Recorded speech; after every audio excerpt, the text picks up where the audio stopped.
ஆப்பிரிக்காவினுடைய முக்கிய தீவுகளாக இருக்கக்கூடிய நாடுகளில் ஒன்று மடகாஸ்கர். மொசாம்பிக் கடல்வழி ஆப்பிரிக்காவையும் மடகாஸ்கரையும் பிரிக்கின்றது. மடகாஸ்கரிலே காணப்படுகின்ற பரப்பரப்புலி என்ற மரவகை ஆலமரத்தை போன்று விரிந்து வளர்கிறது என்று கூறுவார்கள். இது தமிழகத்தினுடைய குமரி மாவட்டத்திலும் கூட அறியப்படுகிறது.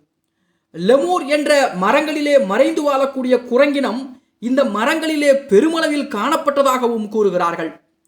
மடகாஸ்கர் ஒரு காலத்திலே குமரிக்கண்டத்தின் மேற்கு பகுதியாக இருந்தது என்பதால் மடகாஸ்கரில் வாழ்ந்திருந்த லெமூர் என்ற குரங்கினம் குமரிக்கண்டத்திலும் வாழ்ந்திருந்ததாக கருதி அக்கண்டத்தை லெமூரியா என்று மேலை நாட்டவர்கள் அழைத்தார்கள். கிளைகளின் இலைமறைவிலே ஒளிந்து வாழும் இந்த குரங்கினம் இலைமறைவு என்ற தமிழ் சொல்லால் அழைக்கப்பட்டு லெமூர் என திரிந்திருக்க வேண்டும்.